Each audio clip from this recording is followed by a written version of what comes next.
თავიდან რომ დავიწყეთ კერძო თეატრის გაკეთება და ეს აქტივობები თავიდან ძალიან რთული იყო, იმიტომ რომ ძალიან უცხოხილი იყო. დღემდე რაღაცა უცხოხილად რჩება ხოლმე მოძრაობის თეატრი, იმიტომ რომ ვცდილობთ რომ ძალიან განსხვავებულები ვიყოთ.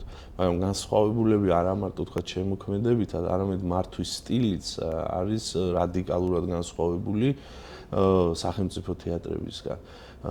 გულისხმობ იმას, რომ მაგალითად ჩვენ ხელფასს გავცემთ კვირაში ერთხელ.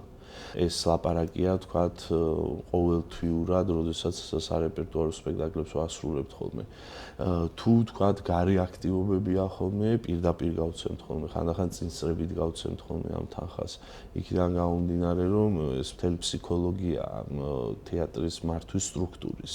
ამერიკაში გავაკეთე სპექტაკლი 2018-ში და მაშინ მითხრა იქაურმა ერთ-ერთმა კერძო თეატრის ხელმძღვანელმა, რომ მეთქი რა განსხვავება, აი რა მნიშვნელობა აქვს, სულ მსმენია, რომ მაგალითად რა საათობრივი ანაზღაურება, ან დღიური ანაზღაურება და რა მნიშვნელობა აქვს მაგალითად ერთი თვის თავზე მისცემ რაღაც გარკვეულ თანხას თუ ამას გადაანაწილებ, მეთქი რა დღიურად მაგალითად და შენ თუ არ მოხვდიო ამ სისტემაშიო, მაშინ ვერ გაიგებო რა ბენეფიტები და პლუსები აქვს ამ ყველაფერს.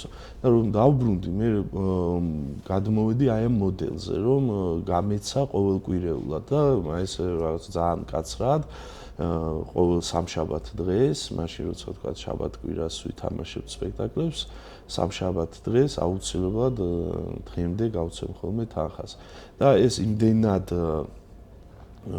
იმდენად მომგებიანი აღმოჩნდა, мотиваციაც მეტი გაჩნდა, მე თვითონაც გაკვირვებული ვიყავი საერთოდ, მაგრამ ამას მთელი ფსიქოლოგიური ახსნა აქვს, რომ ადამიანებს ყოველკვირეულად აქვთ ანაზღაურება, ხვდებიან მათი შრომის ფასი რა არის და შეუძლიათ დაითვალონ. მაშინ როცა თვეში ერთხელ იღებ ანაზღაურებას, შენ ვერ ხვდები შენი დრო რა ღირს საერთოდ. ეს არის ერთ-ერთი მომენტი, თქვათ, რაც განგვასხვავებს. მეორე ამბავი არის, რომ მაგალითად იაპონიის ეკონომიკა არის ველოსიპედის სტრუქტურაზე აწყობილი. მანამ სანამ შენ ატრიალებ ბორბლებს, მანამდე სულ წინ მიდიხარ. მაგრამ როგორც კი შენ ჩერდები, თქვათ, აღარ ატრიალებ, ხო, ბორბლებს. შენ ინერციით მიდიხარ და მე გინდა თუ არ გინდა, ყველა ვარიანტში ჩერდები და ვარდები ამ ველოსიპედიდან. აქედან გამომდინარე, აი სტრუქტურა აქვს მოძრაობის თეატრს, რომ ყოველთვის წინ უნდა წავიდეთ. რამდენადაც რთულია კერძო თეატრის მართვა, იქიდან გამომდინარე, რომ ბილეთებზე ხარ მიბმული და გინდა არ გინდა, თქვათ, ხარისხს უნდა მოუმატო, ყველა ვარიანტში უნდა მოუმატო ხარისხს, იმიტომ რომ ადამიანები ფულს იხდიან ხარისხში, ნებისმიერ რამე, რასაც კი ყიდულობენ, იხდიან ხარისხში. უხარისხო ნივთში არ უნდა ადამიანს ფულის გადახდა. აქედან გამომდინარე, ეს ძალიან მარტივი კლასიკური მოდელია ბიზნესის. და ჩვენც მაგიტო ვცდილობთ, რომ ყველაფერი განსხვავებული იყოს აბსოლუტურად.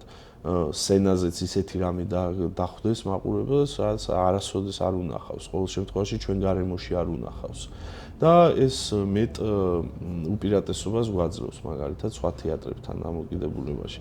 მაგიტომაც არის, რომ თქვა ერთ-ერთი პრიორიტეტი ისიც იყო, რომ უსიტყვოდ თამაშობთ ხოლმე სპექტაკლებს, აბსოლუტურად ყველა სპექტაკლს და ამან მეტი პოპულარობა მოიტანა მაგალითად უცხოელებში, რომლებიც თქვა თბილისში ცხოვრობენ, ან თქვა რამოდენიმე დღით სტუმრობენ ამ ქალაქს. და ჩვენი პუბლიკის დიდი ნაწილი სულ უცხოელები არიან ხოლმე. მეორე მომენტი არის კიდევ სპონსორებთან ლაპარაკი, ნაკლებად მოდიან ხოლმე რაღაცა ბარტერზე, ადრე იყო ხოლმე რომ თქვათ რაღაცა თქვენს ლოგოს დავსვავთ, იმაზე რა ქვია, აფიშაზე ან მაისურს ჩავიცმევთ და ასე შემდეგ, ეს ძალიან მოძველებული ხრიკი არის. ახლა უფრო კონცეპტუალური ბიზნეს შეთავაზებები გვაქვს ხოლმე. მაგალითად სასტუმრო რუმსთან დღემდე გვაქვს ხელშეკრულება, სადაც მათი ისინი სულ თავაზობენ ხოლმე ჩვენს თეატრს, თავიანთ სტუმრებს რომ მოვიდნენ სამაგიეროდ, მაგალითად ჩვენ ყოველთვის გვაქვს ხოლმე ადგილი მათი სტუმრებისთვის, რომლებიც რუმსის სასტუმროში არიან. ესეც ერთ-ერთი პატარა ესეთი მაგალითი არის.